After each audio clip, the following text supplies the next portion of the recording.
dernières finitions pour un ouvrage d'exception. Construit par les Allemands il y a 75 ans, le bunker K2 s'offre une nouvelle jeunesse.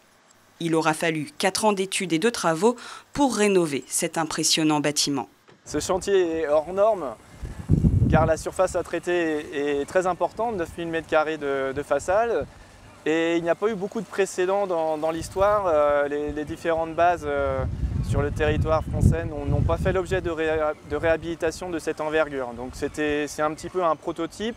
Nettoyage, réparation, traitement chromatique et étanchéité, à chaque phase, ce chantier a nécessité une expertise particulière et adaptée. Il y a eu tout un travail de recherche spécifique sur la qualité des bétons, sur le choix de la qualité de sable à mettre dans les réparations. On n'a pas pu appliquer les produits du commerce, il a fallu monter un atelier de fabrication du produit en lui-même. On a eu de nombreuses surprises parce que les pathologies étaient, on va dire, cachées par les traces du passé. On a découvert des pathologies a posteriori, notamment une problématique au niveau de la cheminée de la façade ouest qui était complètement décollée de la façade. Donc il a fallu apporter un traitement spécifique pour la maintenir en place et la réparer. Réparer et ainsi sécuriser pour longtemps un site fréquenté par 200 000 visiteurs par an. Cette rénovation va également permettre de poursuivre la réhabilitation déjà engagée. Courant 2018, l'ensemble des locaux devrait être utilisé.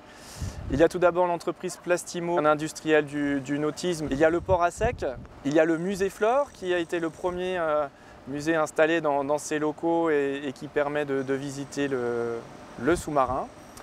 Et donc le chantier qui va débuter fin 2017, début 2018, c'est l'installation des musiques actuelles dans une des nefs du K2. Après l'achèvement de la pose de la surtoiture métallique que l'on voit désormais, le toit du K2 accueillera bientôt une ferme de panneaux solaires. Le K2 est donc ancré dans le XXIe siècle, mais sans oublier son histoire. Une histoire à suivre puisque les prochains chapitres pourraient concerner la rénovation des 2 autres bunkers du site, le K1 et le K3.